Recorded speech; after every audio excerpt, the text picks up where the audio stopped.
Alright, magandang umaga na ho sa lahat natin ng mga viewers Luzon, Visayas at Mindanao all over the world. Welcome naman sa ating panibagong video, panibagong reaction, mga ka-aksyon, mga kakampeng. O gusto ko lang ho na i-share ho sa inyo at gusto ko rin ho mabasa kung ano ho ang masasabi nyo dito sa sasabihin ni Jimmy Bundok na tumatayong abogado ni Bato de la Rosa. Kasi ho dito mga ka-aksyon, mainit ang kanilang diskasyon sa pagitan ng isang angkor na si Sis Drilon at ni Jimmy Bundok. O eto, panoorin muna natin at pakinggan. Okay, but if we'll be arguing till tomorrow. But just But that's very important to concede. What is important is why Senator Bato left the supposed protective custody of the Senate to go missing. Yun po yung issue. Ba't hindi po niya harapin? No, serve us the warrant. Yun yung tanong po. Yun yung, in the end, the most important question. He showed think up to vote, to unseat, to vote, to cast his vote for Senator Alan Peter Cayetano as president, who was behind our withdrawal from the Rome Statute. He was foreign secretary then, correct? And then to go missing after, it seems it's unbecoming, to say the least.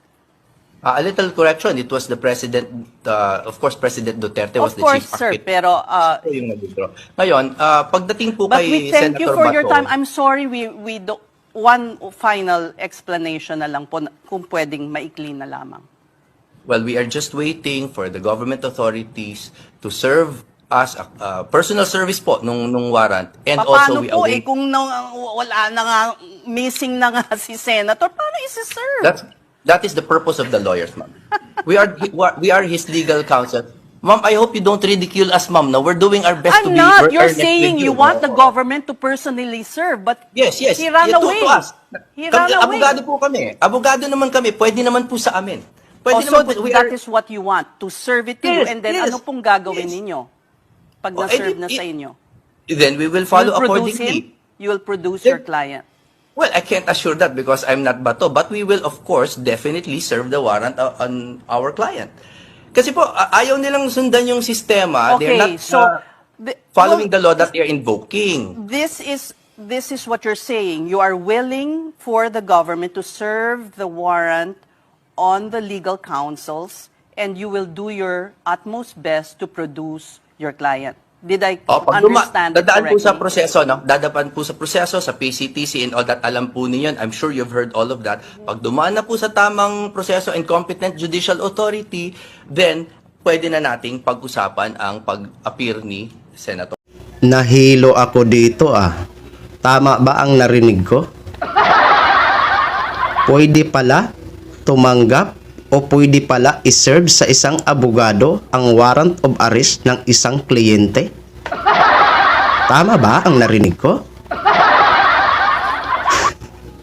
Kayo mga ka-aksyon, lalo na ho sa mga abogado, halimbawa may makapanood man ito, tama po ba na pwedeng tumanggap o iserve sa abogado ang warrant of arrest ng kliyente?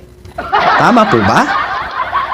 Ano ba ang nakalagay sa revised rules of criminal procedures? Ano ba ang nakalagay doon?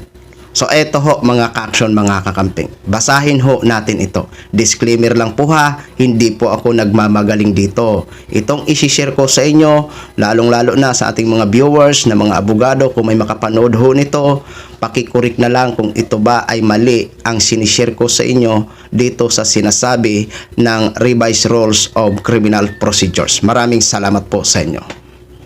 Ayon sa batas at alintuntunin ng korte sa Pilipinas, hindi legal o balido para sa isang abogado na tanggapin o pag-serve ng warrant of arrest para sa kanyang kliyente. Ang warrant of arrest ay mahigpit na personal ayon sa revised rules of criminal procedure. Ito ay direktang ipinapatupad ng mga otoridad gaya ng PNP o NBI laban lamang sa mismong akusado. Narito ang ilang mahahalagang punto ukol dito. kailangan mahuli ang akusado. Ang layunin ng warrant ay makuha ang physical na kustodiya ng taong pinapahuli. Ang abogado ay hindi substitute para sa pag-aresto sa kanyang kliyente. Posibleng obstruction of justice kung aakuin ng abogado ang warrant para sa kliyente. Maaaring lumabas na kinakanlong niya ang wanted na tao na posibleng magresulta sa kasong obstruction of justice. Tungkulin ng abogado ang legal na papel ng abogado kapag may warrant ang kliyente ay tulungan siyang sumuko ng maayos sa mga otoridad at tiyaking nabibigyan siya ng tamang proseso at proteksyon sa kanyang mga karapatan. Ayun ang nakasaad sa Revised Rules of Criminal Procedures. Okay? Uulitin ko lang po sa sino man ng mga nakakaintindi at nakakapanood ng mga abogado, kung mali man po ang aking sinishare tungkol sa Revised Rules of Criminal Procedures, pakikorek lang ho. Yan po ay base lang ho sa na-research ko. Maraming salamat po sa inyo. Kasi ho, parang kahit po tayo na mga ordinaryong Pilipino, magtataka tayo at mapapaisip na pwede ba? Pwede ba na tumanggap o iserve sa isang abogado ang warrant of arrest ng kanyang kliyente? 'Di ba? Mapapaisip ho tayo mga ka-aksyon. Kaya mas mabuti na hong mag-research ho tayo, 'di ba? Ngayon, halimbawa, ito mga ka-aksyon, si Senator Robin Padilla. Alam nyo kung halimbawa lang ho ha. Halimbawa ho, kung mag-file ng reklamo labang kay Robin Padilla, posibleng dalawang reklamo ang pwedeng isasampa sa kanya. Isa na ho dyan ang obstruction at ang harboring. Pero titingnan natin kasi wala pa naman nag-file na reklamo labang kay Robin Padilla, no? So titingnan din po natin kung ano ho ang susunod na hakbang o pag-aaral o desisyon ng ating mga law enforcement, lalong-lalo na sa NBI, PNP, or mga ano dyan, kung ano ba ang magiging hakbang nila dito sa warrant of arrest ni Bato de la Rosa. Okay? So yun lang ho mga ka-action, mga kakamping knog, share ko lang ho sa inyo yan. Maraming salamat po sa ating mga viewers Luzon, Visayas at Mindanao all over the world. Ako po ang inyong lingkod, si The Action Man. Have a good day, everyone!